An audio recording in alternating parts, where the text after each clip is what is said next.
Height growth surgery అంటే height పెరగనీకి ఏమైనా ఆపరేషన్లు ఉంటాయా?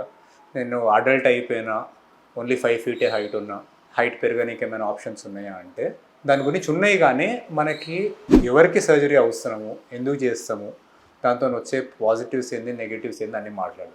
సో ఫస్ట్ థింగ్ ఏంటి అంటే, చిల్డ్రన్లో బోన్ల గ్రోత్ ప్లేట్స్ అనేవి ఉంటాయి విచ్ ఆర్ కాల్డ్ ఫైసెస్.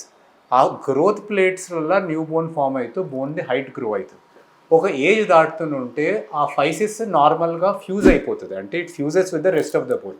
ఆ ఫైసిస్ ఫ్యూజన్ వచ్చిన తర్వాత బోన్ది హైట్ గ్రో కాదు, మనకేమైనా కానీ కాదు అప్పుడు మనకి. ఎందుకంటే చాలామంది ఈ మందులు వాడు, ఈ స్ట్రెచ్చింగ్ ఎక్సర్సైజెస్, ఈ సప్లిమెంట్స్ తీసుకో, వీటితో హైట్ పెరుగుతుంది అంటే అడల్ట్హుడ్ వచ్చిన తర్వాత, అంటే వన్స్ గ్రోత్ ప్లేట్స్ ఫ్యూజ్ అయిపోయిన తర్వాత, ఎక్స్రేస్లో మనకు తెలుస్తుంది గ్రోత్ ప్లేట్స్ ఫ్యూజ్ అయిన తర్వాత వీటన్నిటితోని హైట్ పెరగది. సో అది ఒక స్కామ్ అనుకోండి మీరు. సో కొన్ని థింగ్స్ మీరు చేయగలుగుతారు, లైక్ పోస్టరల్ ఎక్సర్సైజ్. సపోజ్ నేను ఇట్లున్నాను అనుకోండి, నేను స్ట్రైట్ నిల్చునేసరికి ఆటోమేటిక్లీ ఆ విజువల్గా హైట్ ఇంప్రూవ్ అయ్యింది.